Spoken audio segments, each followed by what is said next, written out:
Check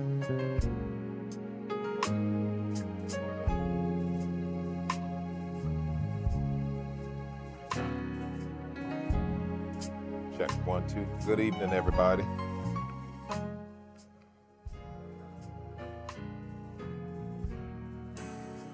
Yeah, I definitely have lost some weight. The trick is keeping it off.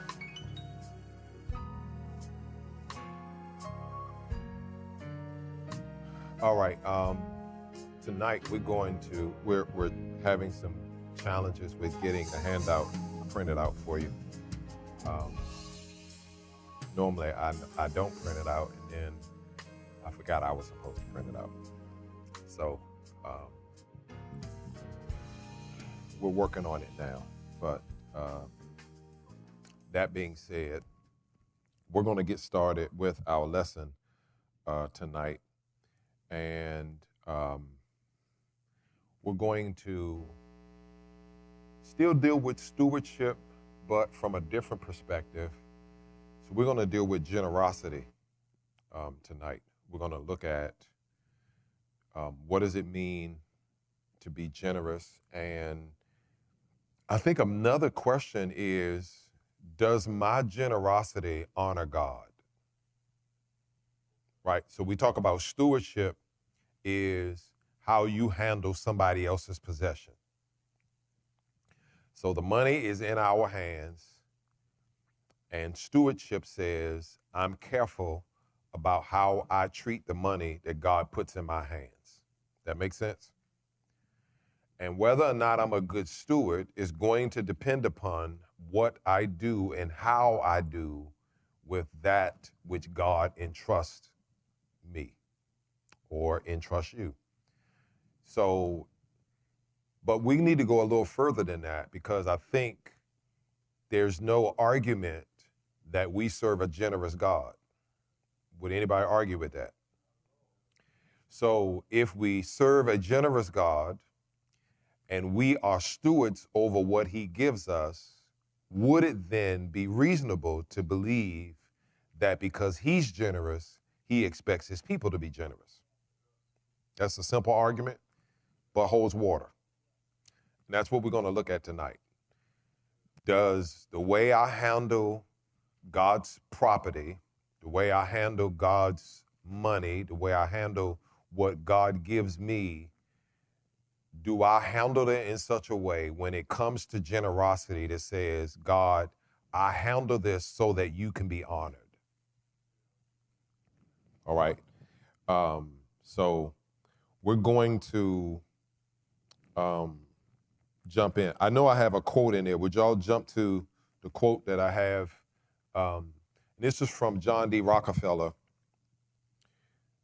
Rockefeller says, I believe that every right implies a responsibility, and every opportunity an obligation, and every possession a duty. I thought this was a heavy quote. So he says that if we have a right, that God gives us a right for something, you don't only get the right, you have a responsibility that comes with it. So if I give you a right to have your own room in my house, I give you that right with a responsibility to keep that room clean. If I give you a right to drive my car, I give you also the responsibility of bringing it back with some gas in it. You know, that was a common thing. Somebody let you drive their car, and even if you drove it 2 miles before you brought it back to them, you understood that you had a responsibility to swing past the gas station and put it on full before you bring it back, right? There was just some things that's a responsibility. If I give you something, the responsibility is for you to bring it back to me better than the way I gave it to you. So he says, every right implies a responsibility, and every opportunity an obligation. So when we have an opportunity, we have an obligation to take advantage of that opportunity. But the last part of this is a part that I think speaks to where we are tonight. Every possession comes with a duty. And I think that if God is giving us resources, then we have a duty along with him giving us these resources. We have some other things. Toledo, would you see if you can help Dana in the office? Dr. Gaston's trying to make copies. So, thank you. If you are in possession of something that God gives us, then we have a responsibility of taking that which God gives us and make sure that we're being good stewards over it, but two, that we're being generous. Does that make sense? All right, now, what am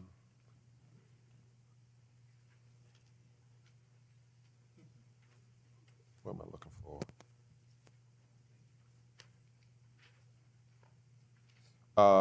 Let's go to the next slide, please. All right, so we're going to look at Matthew chapter 6. And Deacon Kelly, I need one of those too. Matthew chapter 6, we're going to look at verse 1 through 4.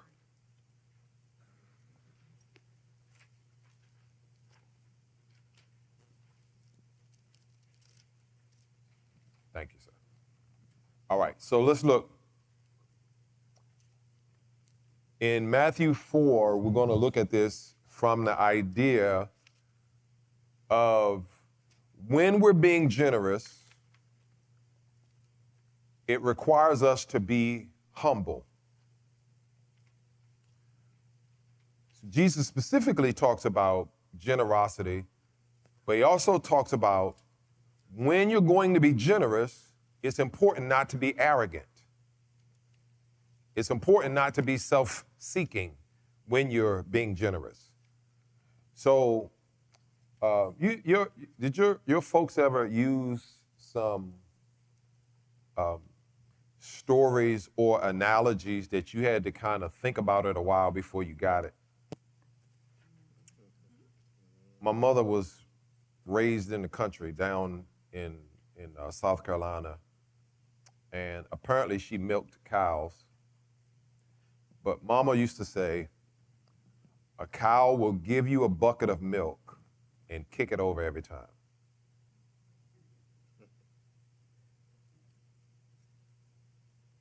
So her point was, you got to move the bucket because the cow is dumb enough to kick the bucket of milk over, and now it does you no good. So on one hand, the cow will give you a bucket of milk, but you got to move the bucket because the cow doesn't know that there's a bucket next to his feet. Right? So it really is that all the good the cow would do, it would undo it if you let it. Sometimes we do good by doing the right thing, but we do the right thing the wrong way. And like the cow who gives you the bucket of milk and kicks it over every time, we undo all the good that we did because we turn around and do the right thing, but we do it with the wrong motives, or we do it in the wrong manner, and all the good is undone. Jesus warns us about this. So look at what Jesus says. Be careful.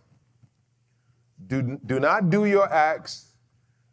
Be careful not to do your acts of righteousness before men.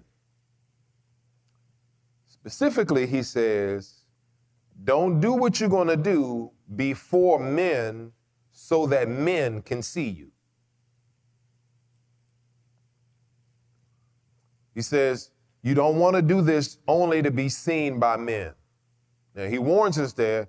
He says, if you do your acts of righteousness only for men to see you, he says, you will have no reward from your Father in heaven.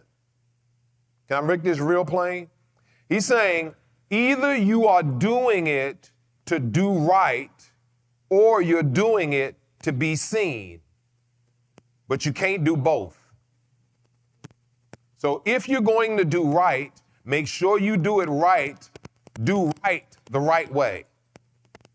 In the streets, they say, even in the streets, they say there's a right way to do wrong. You just don't do wrong any kind of way. Even the streets got a code on how to do wrong. Get what I'm saying? So if you're going to do right, it's important to do right the right way. If the only reason you're doing it is for people to see you, the only reason you're doing it is so you can make a Facebook post, so you can make an Instagram post, so you can make a post on social media, you're doing it for the wrong reason because you want likes. You want hearts on your post. Now, here it is. Either you're trying to get God's attention or you're trying to get people's attention, but you cannot do both with one motive. Your motive is either for God to be looking or your motive is for men to be looking. And if you're doing it for men to look, he says, your Father in heaven ain't looking. And he ain't got no reward for you. Does that make sense? Now, generosity is not done for notoriety. When we're going to be generous, we're not doing it to be recognized.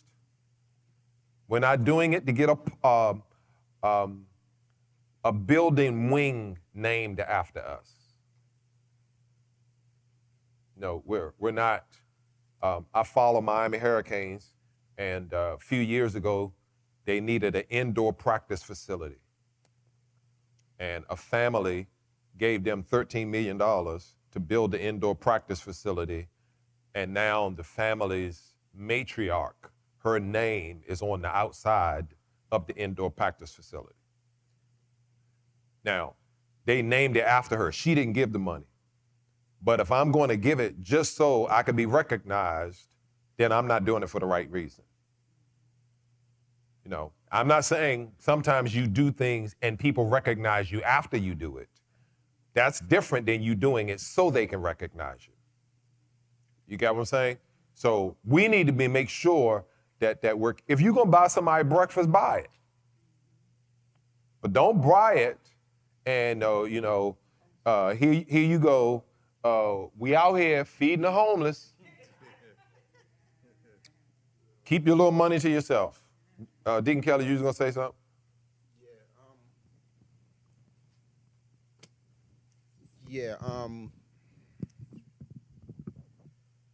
I guess Sunday. Is it on? Is your mic on? Okay. Yeah, Sunday, CJ, he's a doctor. And this guy fell out. He was unconscious. We was at a wedding. Okay. And the guy fell out. He was unconscious. So everybody went looking for CJ because they knew CJ was a doctor. So CJ came on scene and CJ started going to work. So when CJ started going to work on him, he got him stable until the paramedics came. So the paramedics came and they asked who was this guy, because they was white. And because of CJ, I guess they didn't know who CJ was, and CJ explained to him who he was.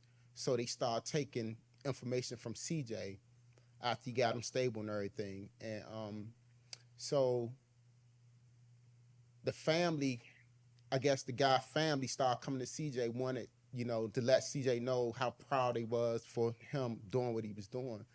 So CJ, tears started coming out of his eyes. He said, "Uncle Eric, can you talk to them?"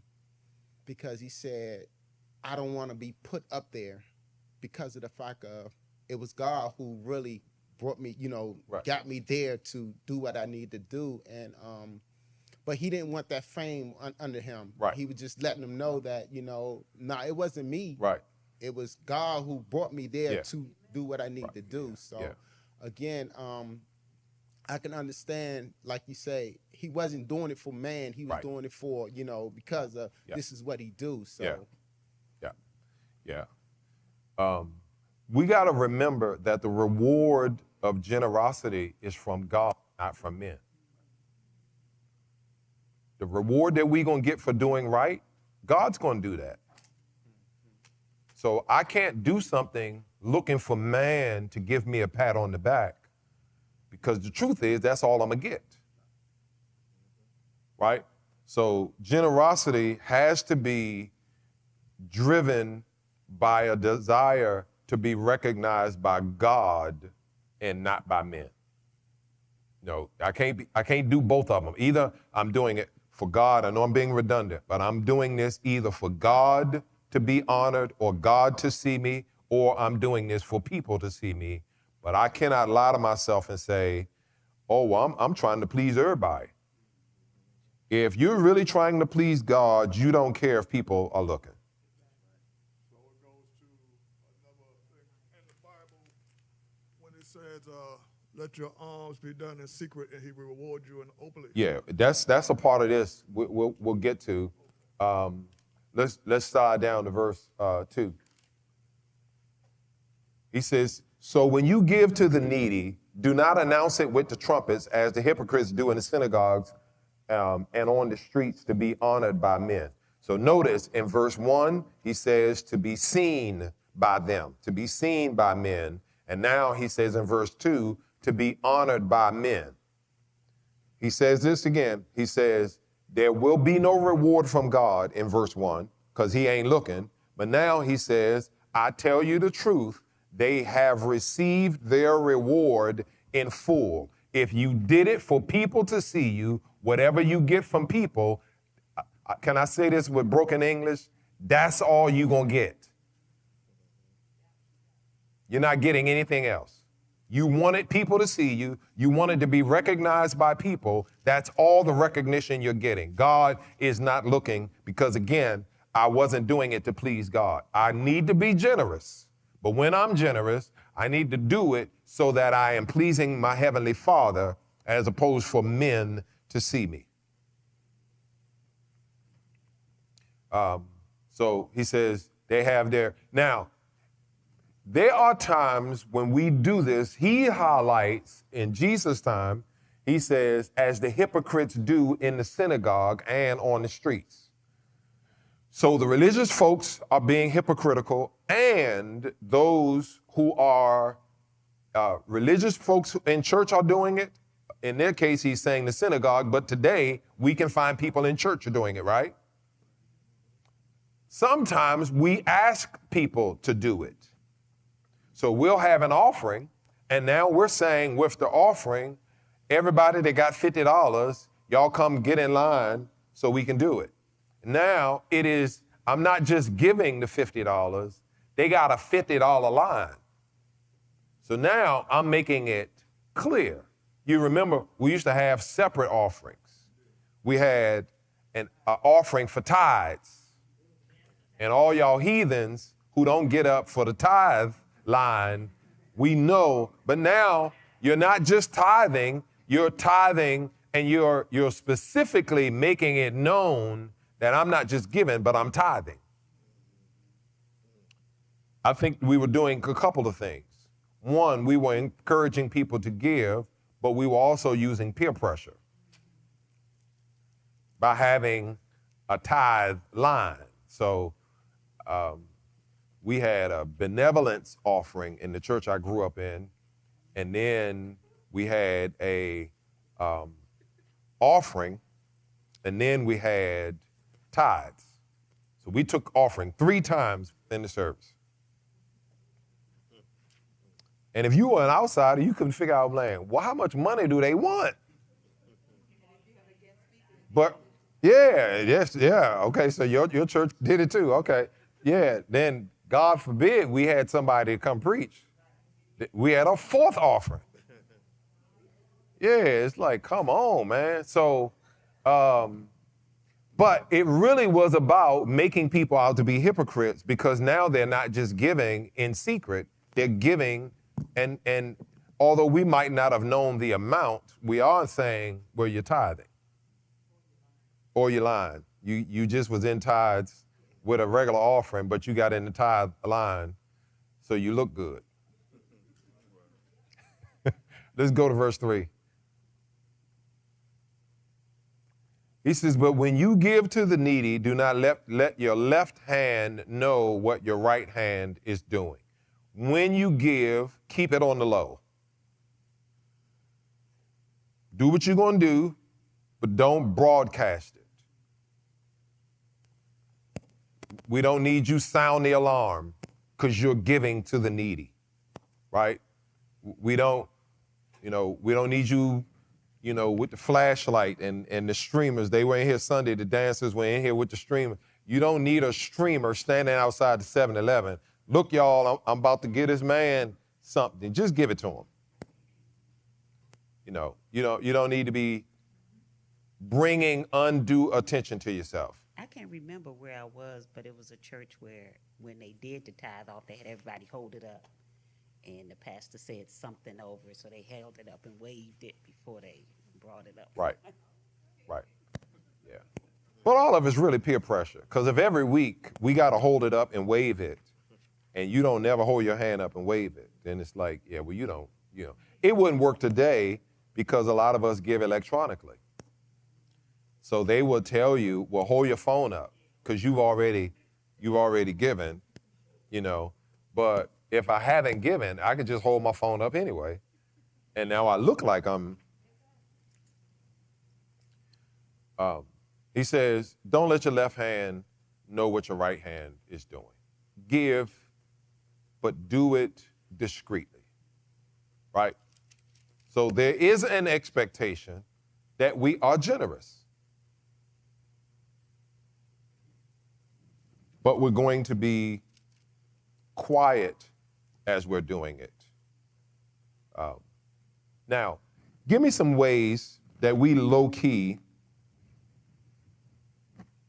try to bring attention to ourselves when we're being generous. Can y'all think of anything where a person is being generous, has been generous, but they're not necessarily being too humble or quiet in their doing it?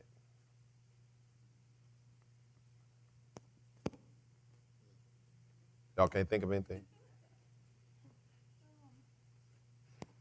This doesn't apply to me. Okay. But it's times when I'm in a fast food and someone needs some help, and people will say, come here, you want me to buy you something? Come on, I'll buy you something. Letting everyone in and know that they get ready to be generous. Yes, right. That's a great example of how they might do it, yes. And also sometimes people will give somebody clothes or something, and then when they wear it, they say, I remember I gave you that. Yeah, right. If you look nice in that, I gave you that. Right. Like, just be quiet. Just, yeah.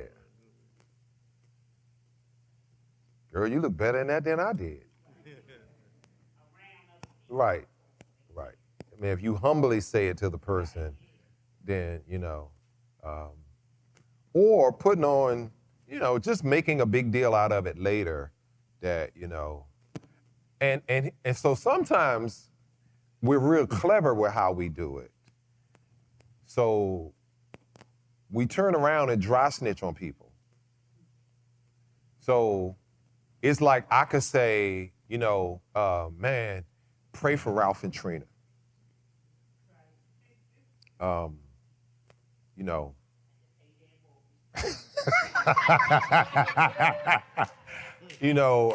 ain't trying to put their business out there, but yes. I ain't trying to put their business out there, but, and so now what did they do? They really tried to make it look spiritual. But in reality, you boosting yourself up, Ron. One of the big ones that I know is a lot of people say, well, I taught him everything he knows. So. Yeah. And so you just want to, don't do all that. Keep your left hand and your right hand, keep all that separate, right? People should only know about something that you did to help a person because they had to know it. You don't have to broadcast that for everybody to know about. Let's look at verse 4.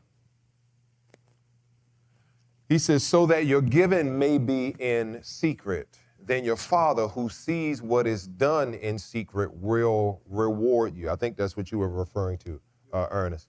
So if you give undercover in secret, then your Father who sees that you were humble about it, he's going to reward you. But the opposite of that is true. If he sees that you really attention-seeking, that's all you're going to get. The attention that you get is it. So either I'm doing it undercover, I'm being generous undercover so that I can be a blessing. When I very first got here, the first cameras that we got, a member of our church said, hey, I'd like to help the church upgrade. How much do you think it's going to cost? I had just done it at my previous church, and it was just under $4,000, so I knew. And they said, listen, I tell you what, I will give you the money if you promise not to tell nobody who it was. I said, sure. You got some money for me? And the only thing I need to do is promise I ain't gonna tell nobody? Yeah. They dropped that money off here on Monday or Tuesday. The camera was on the wall by Friday. Yeah. So, but it's an example of somebody who wants to be generous, but don't put me on blast. So it's a perfect demonstration of, I want to help, but I don't want to be all out on Front Street, because I know other folk going, well, if she got that kind of money, then maybe she can, help me with some stuff around my house. Like, we ain't on that type of time. I'm gonna give it to you and keep it undercover. I think that's the way that we ought to be doing things, right? So here's a question for us. When I'm doing the right thing and being generous, is my heart in the right place? Because I don't know if I could be in a place where, no, my heart is not in the right place, right? I could be in a place where I'm doing the right thing, but with the wrong motives, and therefore I'm not honoring God. Any questions on? Yes. And this is relating to the lesson last week. We were talking about, I think it was Joseph.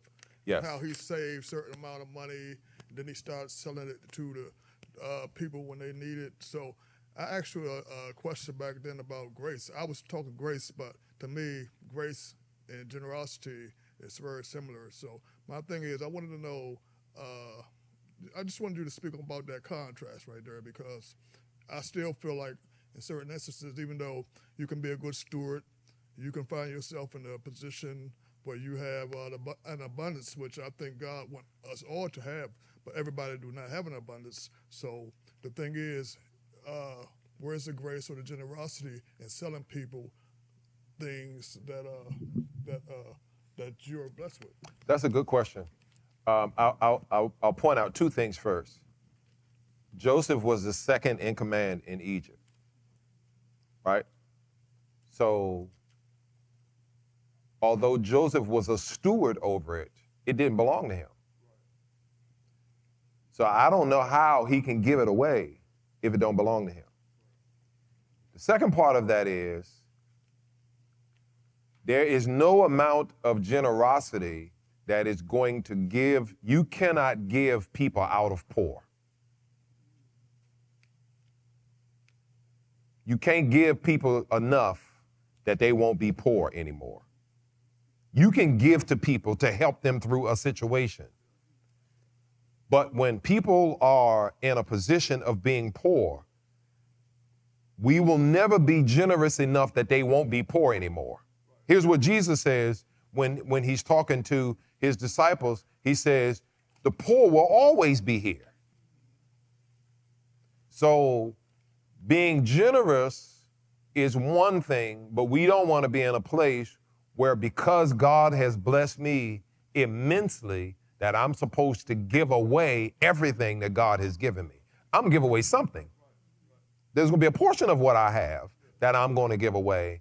But if I went from, if I were in LeBron James' case, the legitimate billionaire now, if he gave away every dime he has, it's still going to be poor people.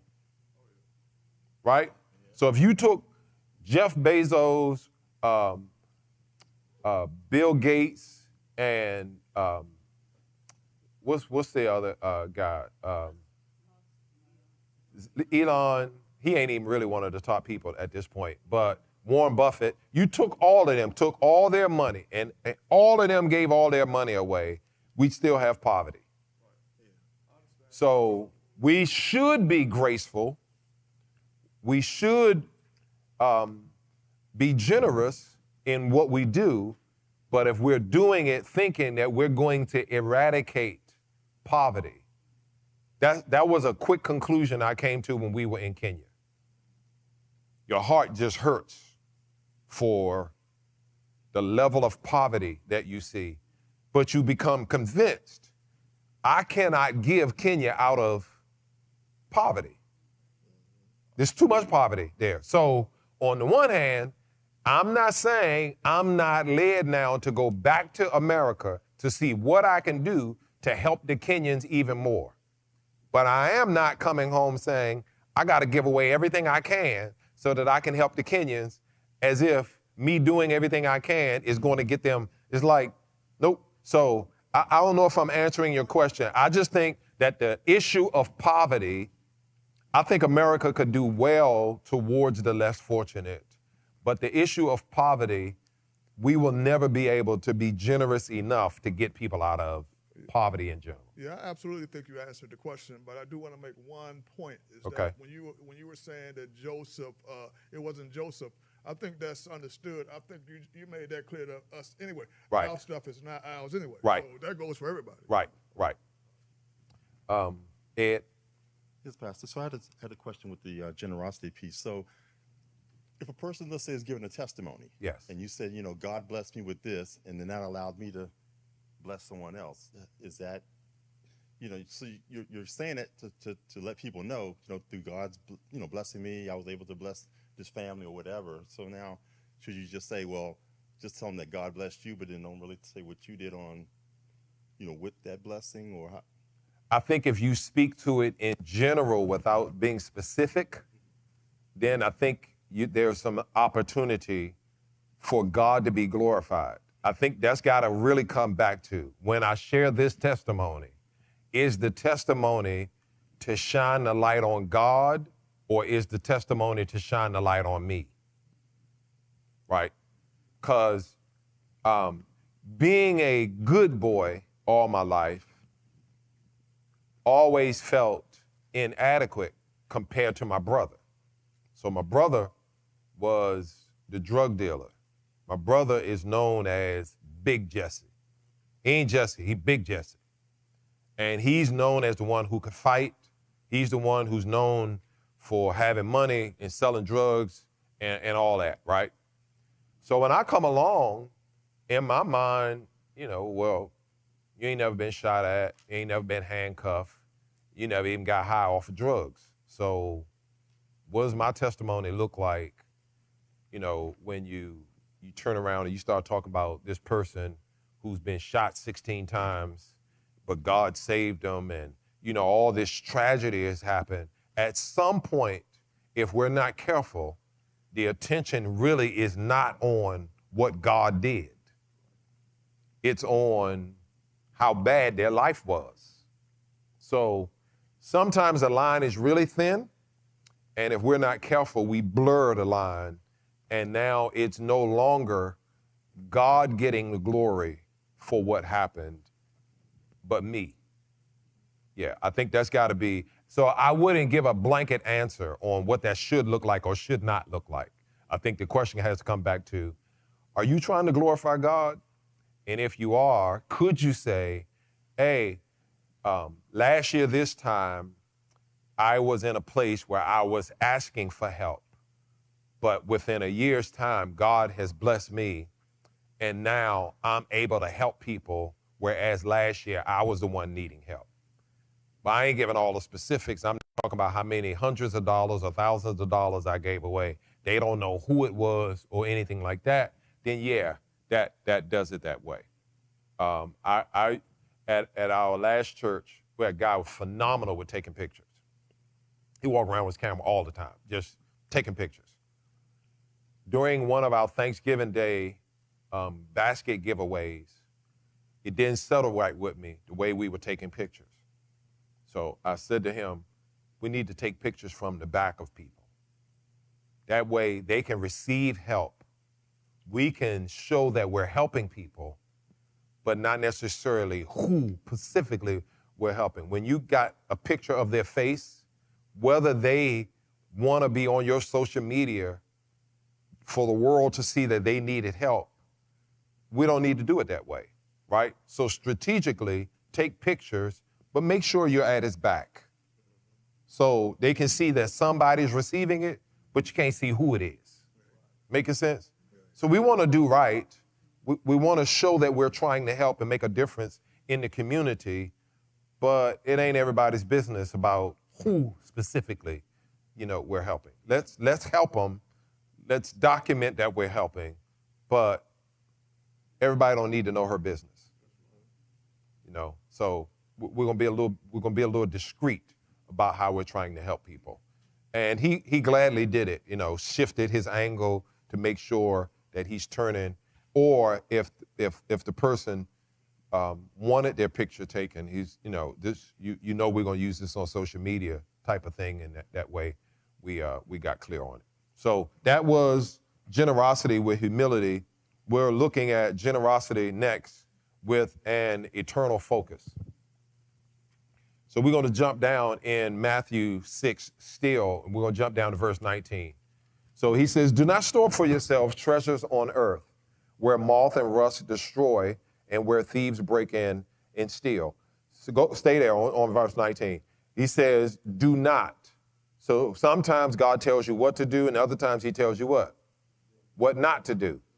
Here he's telling us, do not store up for yourselves treasures on earth. The problem with storing up stuff on earth is that moths can get in and eat it if it's fabric, and rust can destroy it. And if that doesn't do it enough, thieves can break in and steal it. And he didn't say this, but fire can break out and steal it. So if your treasures are on earth, you do not have an heavenly mindset. You have an earthly mindset. You are not focused on eternity. It's really a heavy piece that he's making here, because he's going to, in the next verse, contrast focusing on treasure on earth compared to treasure in heaven. Now, the typical person, y'all can just shout the answer out. Where do you think their treasure is? Is their treasure on earth or in heaven? Typical person is on earth. You can tell from the way we treat these vehicles we drive, and the way we treat these clothes we wear, and the way we treat these houses and apartments that we live in, right? We treat this material stuff like it's eternal. Somebody asked me not long ago, said, you don't wash your truck? I'm like, I don't wash no cars.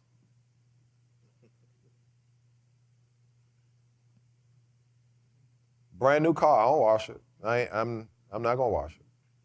Because when it get 5 years old, guess what? I ain't gonna wash it like I did the first year that I got it. So I just start off not washing it.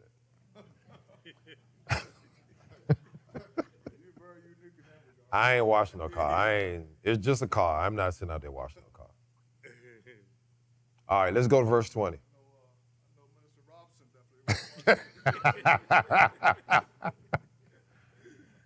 He says, but. So but is what? Contrast, right? It's a conjunction giving us contrast. So he says, do not store up for yourselves treasures on earth. But he's telling us what to do now. So verse 19, he tells us what not to do. Verse 20, he tells us what to do. Store up for yourselves treasures in heaven where moth and rust do not destroy and where thieves cannot break in and steal and fire cannot break out and steal.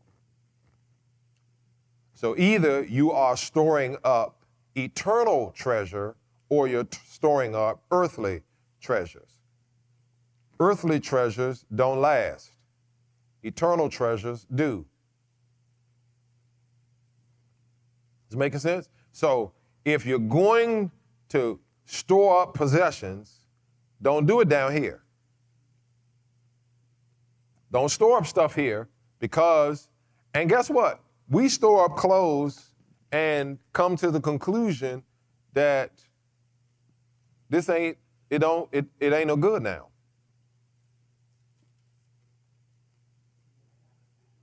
Right. I got some pants. I think I finally gave them pants away, but they were elephant leg pants. Like they 20 years ago, like if I pulled the front of the pants leg out, it was probably 5 or 6 inches past the front of my shoe. No, these are elephant legs. The pants leg was the same length from the top of the pants all the way to the bottom, just about that wide straight. And when I walked, they looked like I had drapes on my legs. But they were slick back 20 years ago. So in my mind, I'm gonna keep these because at some point, and I finally looked at them pants and said, bruh, as tight as we wearing clothes now, them ain't gonna never come back in style. You be 75 years old by the time these come back in style. They trying to push it now? Yeah. Man. Yeah. Hey, Pastor. Yes. It might sound crazy, but can you give me an example of how do you store your treasures in heaven? Yes. Yeah. So he's asking for how do we store our treasures in heaven? And this is a great question, but I want to go forward, and I think this verse, the rest of these verses, so the rest of these verses will give us that. So 19, he says you're either storing it up on earth or you're storing it up in heaven. If you store it up on earth, fire can get to it, thieves can get to it, moth and rust, decay can get to it. You put it up in heaven, eternally, nothing can get to it to ruin it, right? Let's go to verse 21. He says, for where your treasure is, your heart will be also. If my treasure is here on earth, then I am not focused on eternity. If my treasure is in eternity, then I am not overwhelmed, I'm not consumed with stuff here on earth. Wherever your treasure is, that's where your heart will be. So if my heart is focused on eternity, then I'm not really tripping off of material possessions. Do I have material possessions? Yes. Do the material possessions have me? That's a major question. For some of us, we don't have a car. Our car has a owner.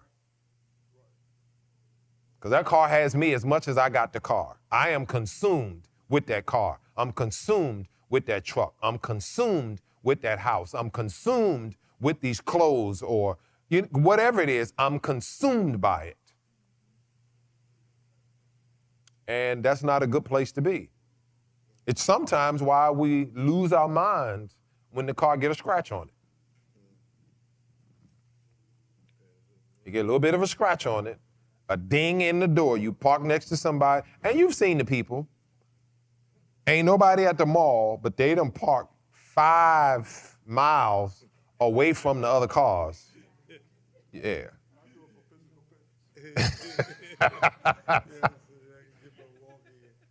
Then they don't park in a parking space, they park on top of 2 parking spaces. And I'm not against you trying to take care of your stuff, but at some point it's like, yeah. All right, let's go to verse 22. He says the eye is the lamp of the body. If your eyes are good, your whole body will be full of light. So he's saying the eye is the lamp. The eye is the perception of the body. We perceive through our eyes. We're able not just to see, but the rest of me know what's going on by what I see with my eyes. That makes sense? If your eyes are good, it brings perception and understanding to your whole body. Let's look at verse 23. He says, but if your eyes are bad, the whole body will be full of darkness. If then the light within you is darkness, how great is that darkness? So here's what he's saying. The person who has the ability to see brings light to his understanding. The person who is blind isn't just blind, they are not able to perceive, which means they do not bring wisdom or understanding in their ability. Why is he bringing this up? Because he's talking about generosity. You get what I'm saying? Now, if I don't have understanding, the light and the eye thing is really about perception. For some people, they never perceive. So it's material possessions that really have a hold of them because they don't have possession. They don't have perception about the material possessions. They don't have a perception about eternity. So I'm not concerned about storing up treasures in eternity because the only thing I'm focused on is earth. I have to have a certain level of perception to be concerned about storing up in eternity. A blind person, spiritually blind, who has an eye full of darkness will never be concerned about storing up in eternity. They're concerned with what they can see, what they can touch, what they can smell, what they can hear, what they can feel. That's what they're concerned with. Their five senses. But it takes a person who is beyond that in order to be able to understand on the next level. Let's go to verse 24. No one can serve two masters. Either he will hate the one and love the other, or he will be devoted to the one and despise the other. You cannot serve both God and money. So mind you, we just leave Matthew chapter 6, verse 1 through 4, right? Where he's saying either you're doing this to be seen by people or you're doing it for God to see you. Here he's saying when it comes to money and you have the right perception of money, you cannot be devoted to material possessions and money and devoted to God. So if I am completely devoted to my money, the chances are I'm not going to be generous. But if I understand that there is an eternity and that for everything I do here that is for eternity, God is seeing me, God is keeping a record of what I'm doing, and therefore, Ernest, I'm storing up my treasures in heaven. The question is, do I believe? Because here's what it really takes. If I'm going to be generous, and I'm going to be generous in order to please God, I have to have faith that God is one, seeing all, and that he is a rewarder of those who are diligently seeking him by being generous toward other people. It takes faith to be generous. It takes faith to say, I'm going to take something that I could use for myself and give it to someone else. It takes faith to believe that if I give to them, God will give back to me. Right? The farmer has faith that if I take out of my seed and put my seed in the ground, that the ground will give me back seed. But no farmer is dumb enough to believe that I'm going to get from the ground when I didn't what? Give to the ground. I got to sow into the ground. It is by me sowing that I what? Receive. I've done this illustration for y'all before, but I need to do it again. Hold your hand out with your fist balled up tight. And you got your hand so tight that you ain't opening it for nobody. Right? But the same hand that's so closed that nobody can get anything out of it is the same hand that's so closed that nobody can put anything in it.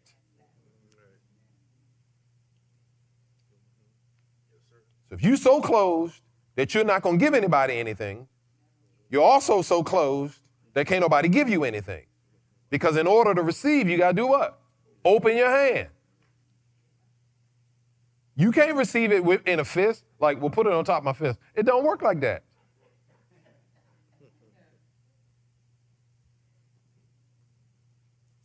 So for some of us, we so determined we're going to hold on to what we have.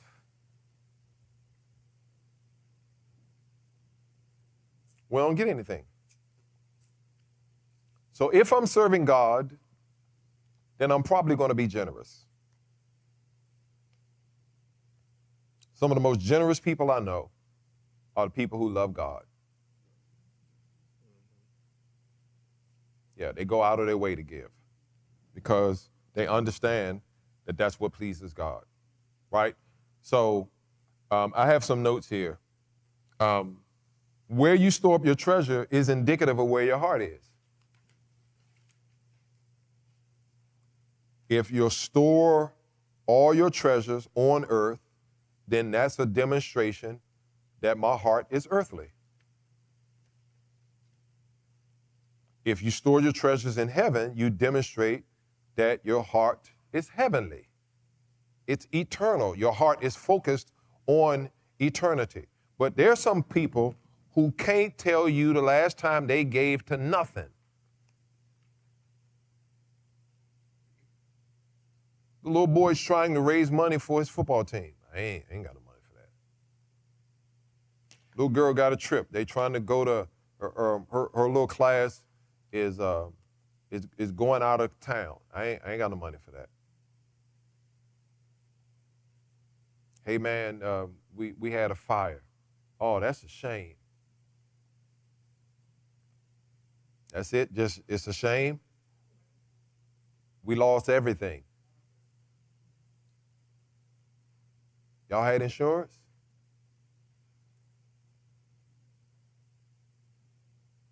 It's like, yeah, I ain't giving nobody nothing.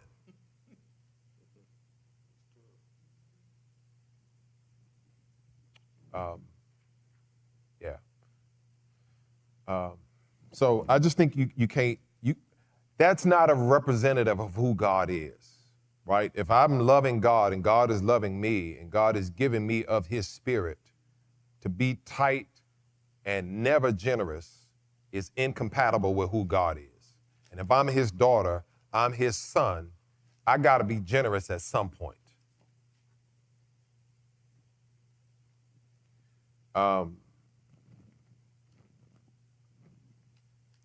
Either a person perceives money properly or they perceive it improperly. There ain't a real middle area on this. Either I understand why God is giving me money or I don't. For some, giving to the church is the only giving they do. I give my tithes, I give my offering. You give anything else? I don't. The Bible don't tell me about, yes, the Bible does. Notice the Bible says give and it shall be given you. It don't tell you where to give. It don't tell you what to give. Give and it shall be given you a good measure, pressed down, shaken together and running over. Give what? Give. Give to who? Give. How much? Give. That's all it don't give you a whole bunch of qualifiers on it. Give and it will be given you.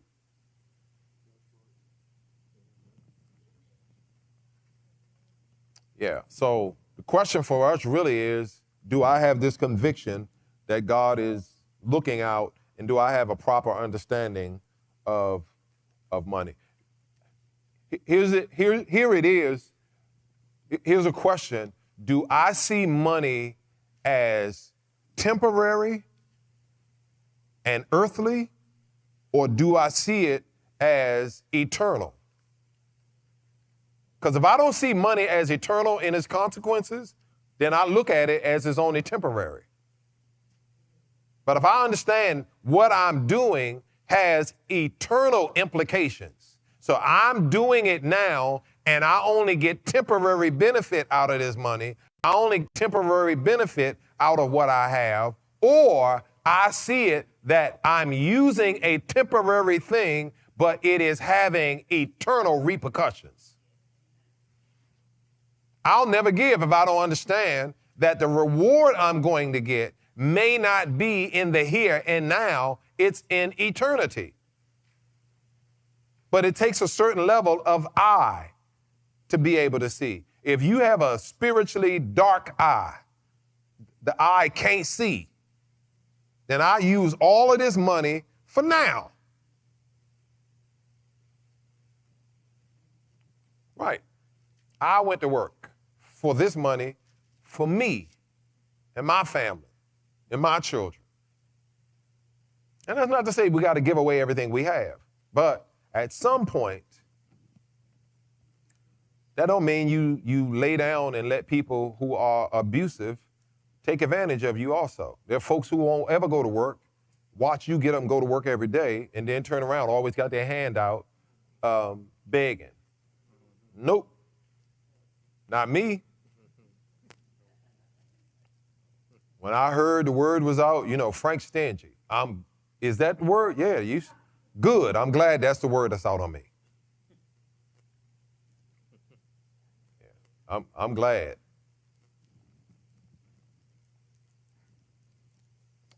If you are placing money before God, you do not have a great perception of money. There's no way I can value who God is and then treasure my material possessions or my money above God. He says you can't serve both.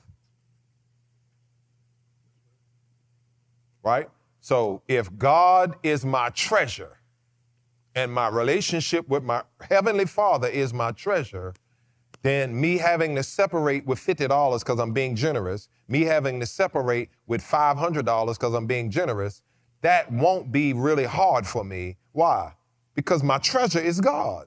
And the same God who gave me this $250 that I need to give away will give me another $250. For some of us, we ain't good stewards over our money, and therefore I spend all that I have on me, so when it's time now to be generous and help somebody else, I ain't got nothing to help nobody else. I'm spending all of what I could be using to help somebody else. Yeah. All right. So I'm going to have to be a good steward over what God is giving me if I'm going to keep some of it to be able to help and be generous in ministry, to be generous. Sometimes the church will come up and say, hey, we need to do and we need $50,000.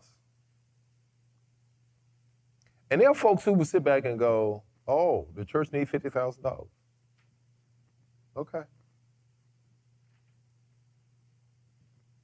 Guess the church just going to need $50,000 because I ain't putting a dime towards it. My first church, first pastorate, one of the deacons said, Pastor, it's winter now, but come the spring, that air conditioning system is not going to make it through the winter. Not going to make it through the summer. We've been fixing it and fixing it and fixing it. We need to replace the air conditioner. I said, okay. So we got an estimate. It was a little bit over $10,000. And that little congregation raised that $10,000 without selling anything in 2 months. Members just gave. I remember this like it was yesterday. We asked the members to give. And the Lord just dropped it in my spirit. Wasn't even a whole lot, it wasn't even complicated. If we got 60 people, we could give this $10,000. And I still remember from 17 years ago how the Lord dropped that in my spirit. He said, there's 100 people here, not 100 people. There are 10 people here in this church who could write a $300 check and it wouldn't hurt you at all. If 10 people wrote a check for $300, that's $3,000. There are 20 people here who could write a check for $200 and it wouldn't hurt you at all. There are 30 people here who could write a check for $100 and it wouldn't hurt you at all. So if 10 people gave $300, that'd be $3,000. If 20 people gave $200, that'd be $4,000. We'd be at $7,000. And if 30 people gave $100, that'd be the other $3,000, and we're at $10,000, and all y'all had to do was write checks. And in 2 months, they wrote those checks, and we had the money. We replaced the air conditioning system. We ain't fry no chicken. We didn't bake no cakes. We didn't do none of that. People just gave. Nope. We didn't tell nobody to lock no doors. We ain't do none of that. All right, let's jump to, no, we ain't hold nobody hostage. They gave it of their own volition, not because I was standing in the pulpit basing about what they better do and all of that stuff. We're going to jump to Mark now. Mark is in chapter 12. We're going to look at verse 41. Jesus sat down opposite the place where the offerings were put and watched the crowd putting their money into the temple treasury. Many rich people threw in large amounts. I love this text because this text says Jesus went and sat where he could see what people were doing. He went and sat so he could see what they were putting in the offering. And many rich people threw in large amounts. But he is specifically watching the crowd to see as they marching around in their Louis Vuitton, marching around in their red bottoms and marching around in their Lane Bryant. He wants to see who's putting in what.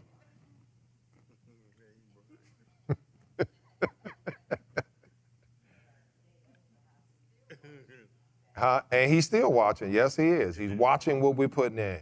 Here it is. The saddest part is we think God don't know how much we got paid.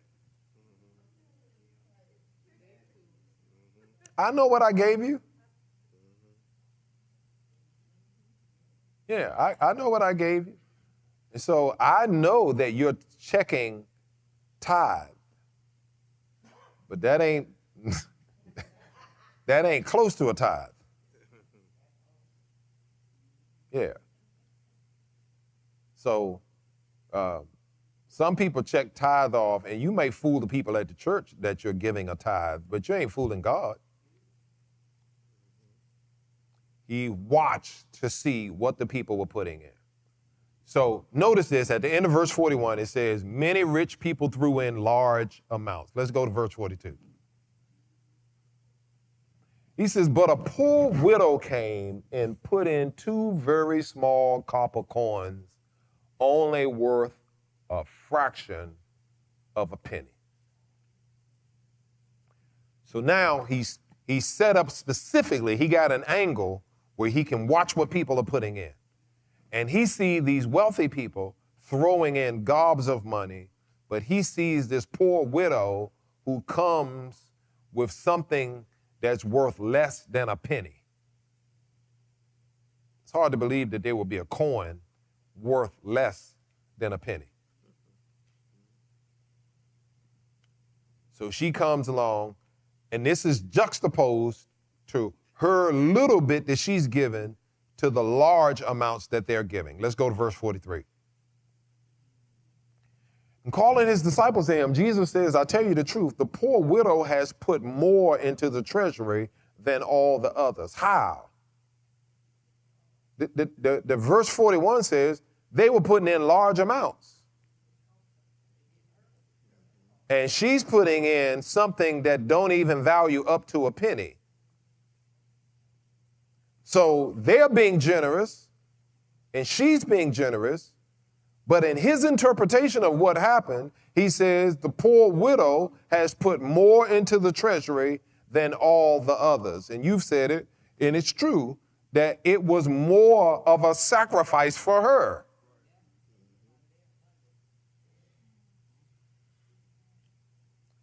So what happens sometimes when you are at a place of abundance? You can give without even thinking about what you're doing.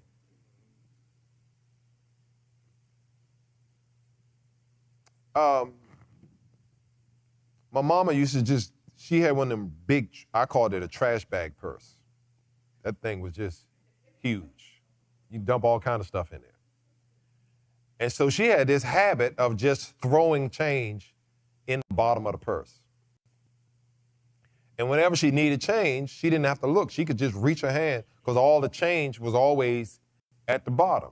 So you could just rake her hand in there and come up with a fistful of quarters or whatever it was and just give it away, right? But she ain't got to think about it.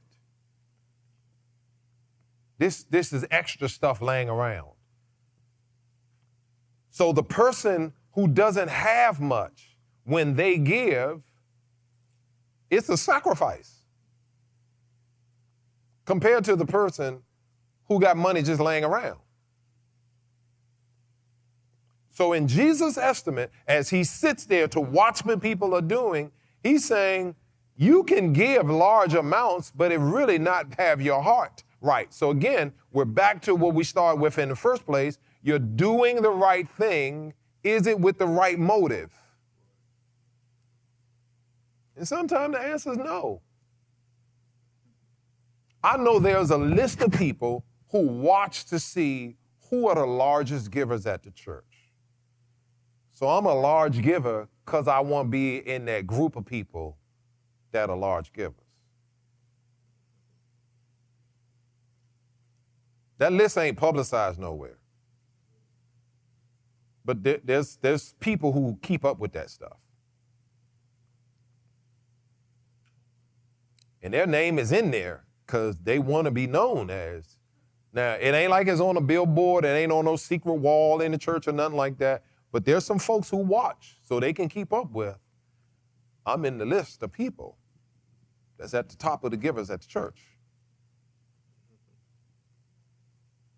So let's go to verse 44.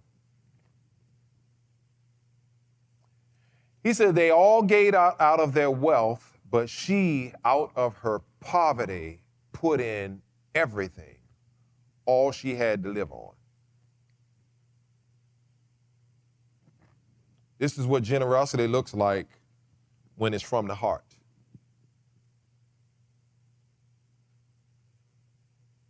You know you giving from the heart when you don't know how you're going to make it with what your heart is telling you to give.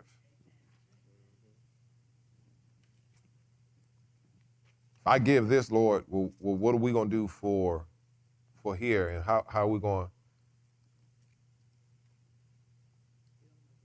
Yeah.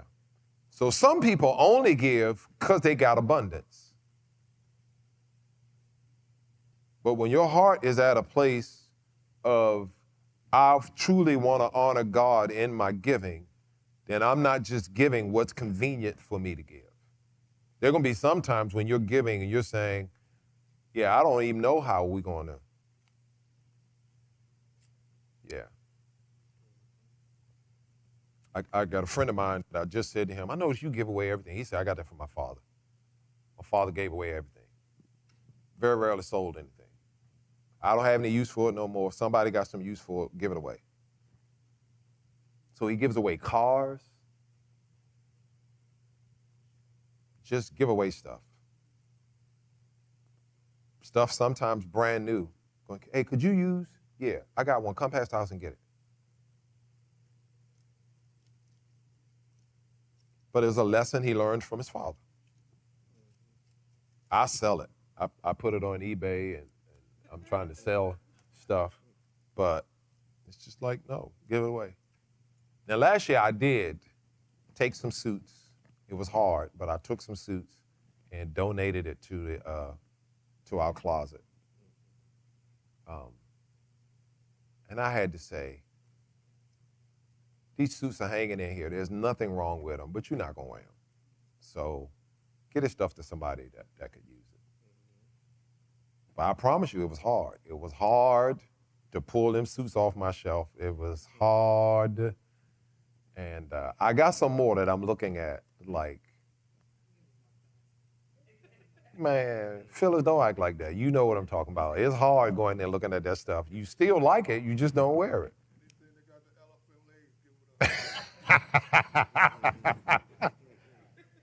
I think I still might. Now, you know this is back. I think I might still have a 4-button suit. And I love that suit, but it's like, you look dated, man, walking around with a 4-button suit on. Remember the sleeves was almost down to your knuckles, and the jacket almost down to your knees, and them zoot suits. But we were killing in them suits. Yeah. Yeah.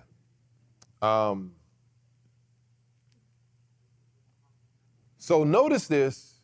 Jesus, his attention goes to the widow who's doing the least. So sometimes we think because we do the most that gets God's attention the most.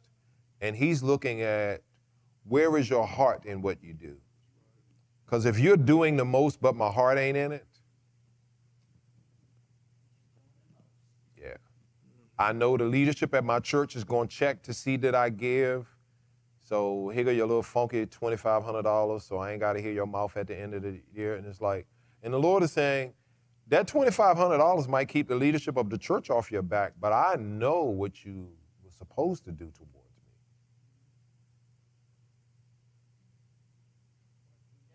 me. Yeah. So you telling the church, here, take this little $100 every 2 weeks, and, you know, yeah, here.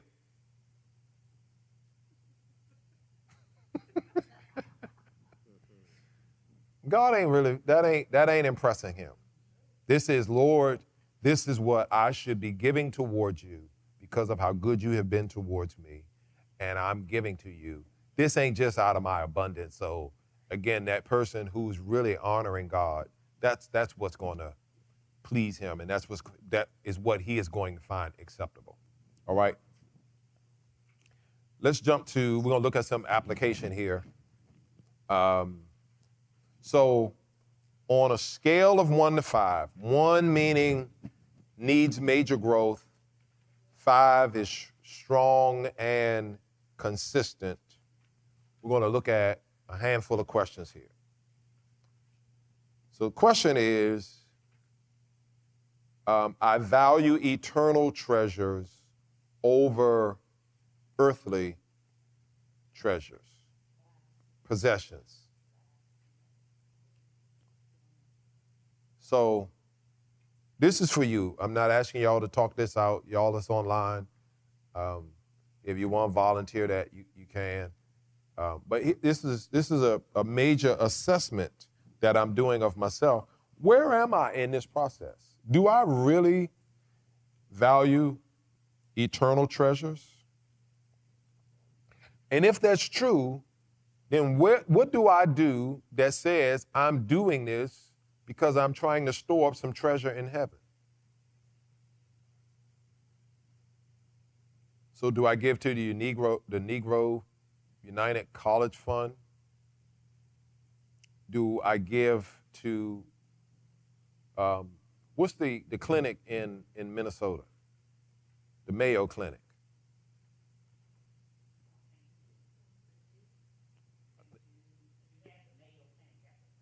Right. So you have St. Jude, yeah, right. You have McDonald's. You got all types of stuff that say, this is charity. And are there times when I'm being charitable? Because sometimes it's like, well, I'll give as there's a raffle. You know, there's something I'm going to get back for giving. But just to say I'm going to give to you just because, like, ain't nobody got time for that. But so then I wouldn't be rating myself a 5 on that. Right. Right. My giving reflects a heart that trusts God, not money. Does you rate yourself. I mean, I ain't asking you to put yourself on Front Street either. But either my giving reflects that I trust God or it doesn't. And as a steward of God's resources, if I never get around to helping people, never get around to giving toward causes. You know, we got a jar that's in the narthex most Sundays, quarters across waters. There have been people who have walked past that jar and ain't never dropped any change in it. Not $1, not a $5 bill. They ain't dropping nothing in there. Just walk past it. One day I looked up and I had 4 quarters and I said, I'm saving these 4 quarters specifically to go in that jar.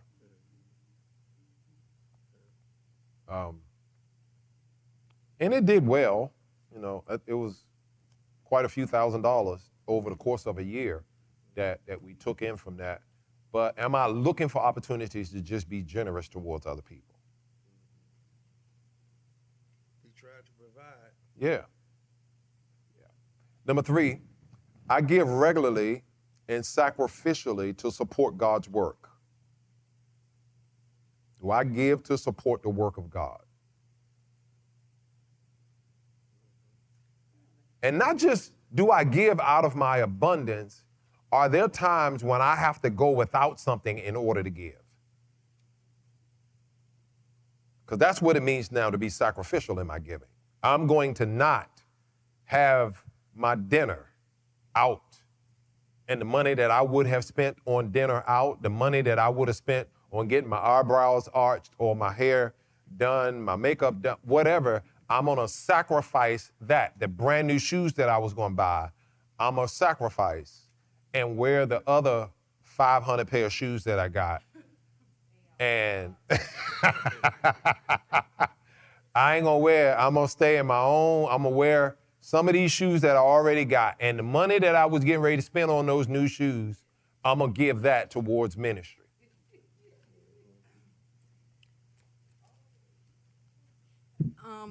Would we be condemned or feel like we're wrong when I see some people sometimes asking for things, but I look down and I'm like, okay, they are dressed to the T, new Jordans and everything.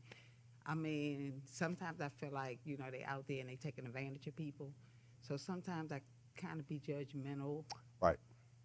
It is a spiritual walk, and I really pray that God give me discernment. You know, I think all of us have those horror stories, but I'll never forget riding home late at night, pulling up to 15th and East Capitol Street, and a guy walking across the street with a gas can. And I rolled the window down and he said, man, my car ran out of gas. My wife and kids are in the car and I need to get gas so I can go back and fill the car up and we can make it home. Rolled the window all the way down, hand him some money, and went on home. Next night, same intersection, around the same time, same guy, same gas can. He walked up to my car, same story. I rolled the window down, said, you got me with that last night. He ran back up there hustling. No, he ain't remember. It just, I don't even expect you. And who think you gonna come through here like I'm going home again? And you 3 blocks from my house lying. So, yeah. I just try to discern. And then sometimes, Pat, I'll ask them questions. I'll just ask them, so tell me your story. I'll never forget, 8th and Maryland Avenue, the 7-Eleven, guy standing out there, sign, can you help the homeless? Can you help the homeless? Yeah, turn it into a little song. Can you help the homeless? Can you help the homeless? So I went on in the 7-Eleven. I came outside, and I said, so tell me, and here's it is, Pat, what I would do back in the day, I would hold the money in my hand so they can see it. Now I know you're going to talk to me because you can see the money that you're about to get. So I'm saying, so tell me your story. You homeless for real? Nah, man, I ain't homeless. Said, so why y'all here saying you homeless? pretty much I just got somewhere to stay. My mother ain't gonna see me in the streets, but she don't trust me no more. So when she leave out the house, no matter what temperature it is, it's raining or whatever, when she leave, I gotta leave. I can't get back in the house till she come home. So I'm not homeless, but she ain't gonna do nothing for me. She just ain't gonna see me on the streets. So I had a conversation with him. You don't work enough? Nah, I ain't working. So after talking to him, I gave him the money. You know, but it's a little bit different than just letting a person. So I'm saying, Lord, do they need help? Or is this just a person? And here's the thing, as Keisha alluded to earlier, at some point, because I want to do the right thing, some people just gonna get me. And I don't want to be such a place that I'm making sure that nobody gets me, that I don't help legitimate people that need help also. Right? There's some people who genuinely, they're saying, I need money to get on a train. You know, so a lot of times if I'm standing outside of somewhere to eat, I'm saying, you can go inside and I'll buy it for you. But I'm not giving you any money. Number one, I don't have any money. So I can tap my phone for you to get what you want, but I don't have any money to give you. But you gotta be careful with that because they'll tell you they got Cash App. Yeah, you can Cash App it to me. You know, you don't have to pay me no money. Deacon Winchester. Yeah, I know that sometimes people will, people that are really in need. Sometimes those that are trying to get over make it hard on them. But I used to work with the homeless, where I used to transport them off the streets into the shelters and so forth. And one day we got a call, and when I went into the building to pick the person up, it was a white guy standing over by the desk. And when I went in, I mean, he was decked to the T's, had an overcoat on, a suit, tied. And I saw him come in. I walked up to the desk. I said, "I'm here to pick up so and so," and they pointed at the guy.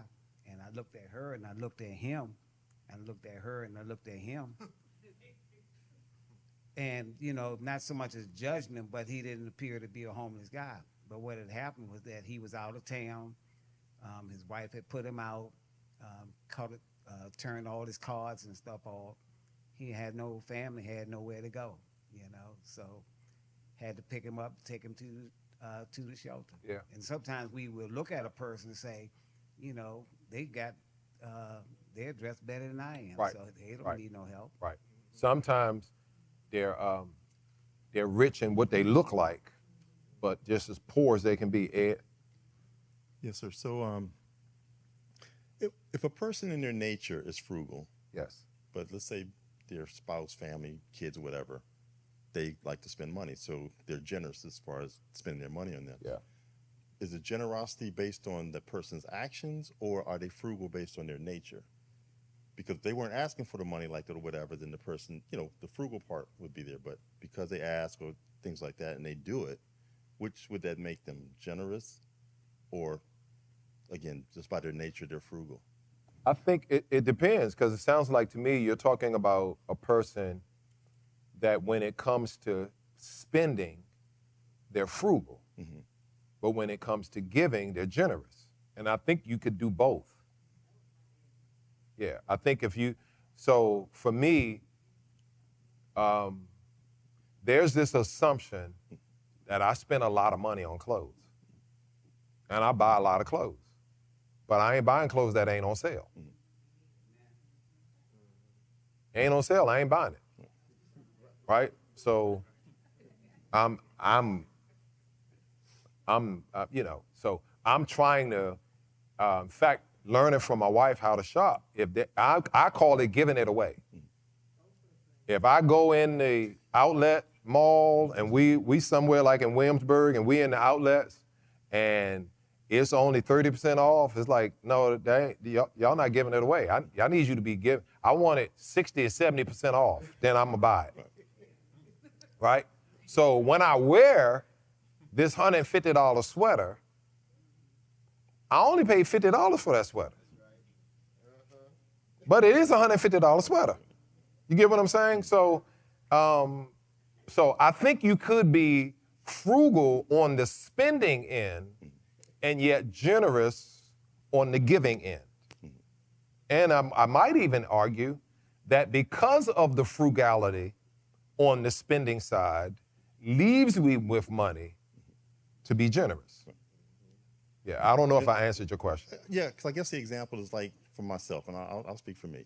If my wife or my kids want to go to an hotel, I'm going to pick, we'll just say Red Roof Inn. Yes. Because I'm frugal. Right. But they want to go to Four Seasons. Right. Or they want to go to the Gaylord. Right. Now, it's my family, so I'm not going to force everybody to the Red Roof Inn. Right. But again, is that me being generous? Because, okay, let's do that and, let's shell out the $400 a night versus in my heart, I know the $125 I want to pay. Right. And so does that make me generous because, hey, we're all going to the Gaylord? No, I think it just makes you sacrifice it for your family. Yeah, okay. Yeah. Last year when I went to out of town to play golf, I picked the cheapest place that I could stay because was important was playing golf for 4 days. What wasn't important to me was where I stayed. So I saved money on where I stayed, not on where we play golf. Right. I ain't spending money on both ends. So if I'm gonna spend money on some nice golf courses, I ain't spending money in where I'm gonna sleep because all I'm going there to do is sleep. Yeah. Right. That's why they don't let you pick. All right. I see others with compassion and generosity, and not greed. My financial decisions show that God is my true master. Is that so? If we were to pull your checkbook, we were to look at your credit card register, the tally of everything that you charged up, swipe your card, tap your phone on.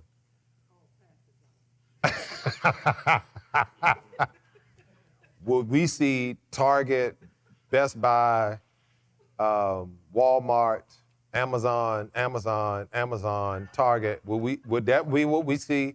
Or would we see any type of St. Jude, You see that too?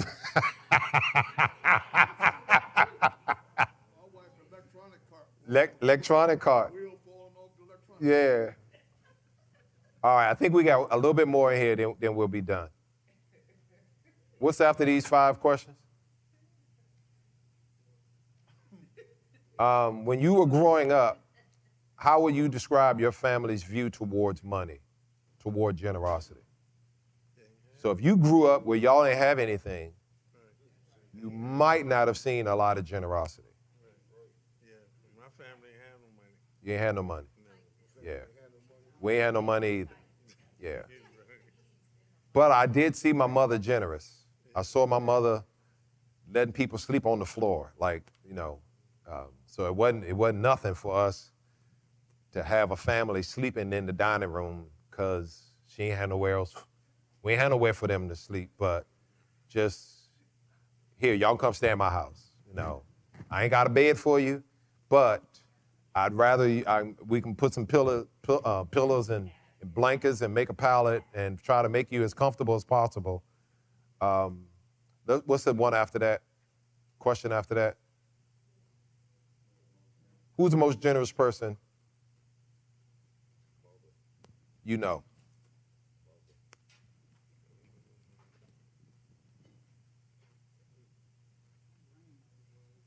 Your grandmother was generous? Your father?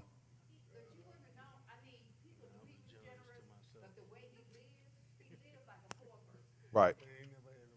Right. Yeah.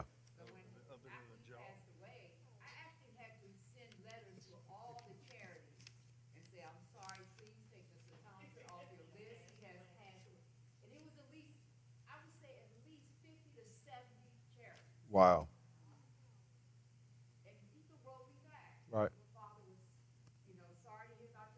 Right. Yeah.